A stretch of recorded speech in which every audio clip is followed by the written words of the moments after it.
யூடியூப்ல வந்து ஒரு வீடியோஸ் இருக்கு இல்லையா, அந்த வீடியோவில் கமெண்ட் செக்ஷன்ல மற்ற கட்சியினர் பேசுகிற அந்த பேச்சுகளுக்கு சீமான் இப்படி சொல்றாரு, நீங்க என்ன அதை அதை வந்து அதுக்கு என்ன சொல்றீங்க, பதில் என்ன சொல்றீங்க?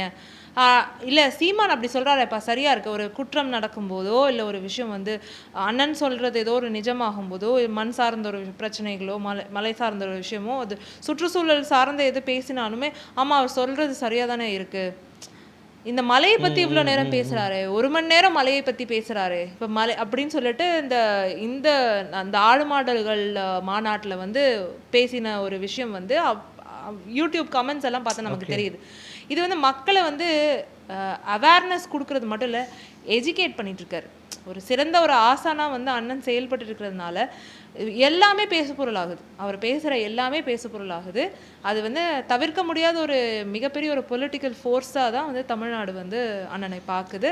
அதை செய்தி ஆக்கிடுவோம், அவங்க ஆக்கலைன்னா கூட நாங்கள் ஆக்கிடுவோம். ஏஐ வந்து இன்றைக்கி நிறைய பேருக்கு நிறைய விஷயங்களை பயன்படுத்தி கொடுக்குது. நான் உங்கள்கிட்ட பிஸ்னஸ் இன்டர்வியூ நீங்கள் சொல்லியிருந்தீங்க. அஃப்கோர்ஸ் இந்த விஷயத்தில் வந்து பார்த்தீங்கன்னா இன்றைக்கி நீங்கள் ரீசெண்டாக நான் ஒரு கூட்டத்தை பார்த்தேன், முப்பெரும் விழான்னு சொல்லி பண்ணியிருந்தீங்க. அதில் ஏஐயில் வந்து மன தலைவர்களை வந்து கொண்டு வந்து பண்ணுற மாதிரி ஒரு ஷோ உண்மையிலேயே ரொம்ப பிடிச்சிருந்தது எனக்கு, அந்த காட்சியப்படுத்துறது. ஆமாம். ஸோ அதை வந்து சீமான் பார்த்தாரா, உங்களுக்கு வந்து என்ன ரெஸ்பான்ஸ் கிடச்சிது, என்ன சொன்னார் அவர் ரொம்ப பூரிப்படைஞ்சு அண்ணனை கைத்தட்ட ஆரம்பித்த ஒரு கணம் வந்து ரொம்ப அலாதியான ஒரு மகிழ்ச்சியை எங்களுக்கு கொடுத்துச்சு. அது வந்து ஒரு 2 மாதத்துக்கு முன்னாடி அந்த எவ்வளோ நாள் ஒர்க் அது முதல்ல ஒரு 2 மாதத்துக்கு மேலே ஆயிடுச்சு அது பண்ணுறதுக்கு. ஆனால் கடைசி ஒரு 3 நாள் இரவு பகல் உட்கார்ற மாதிரி ஆயிடுச்சு. அந்த மாசி ராஜா அவர்களோட புகைப்படங்கள் வந்து தெளிவாகவே இல்லை. அவரோட முகம் தான் நமக்கு வந்து ரொம்ப கொண்டு வர்றது கஷ்டமாக இருந்துச்சு.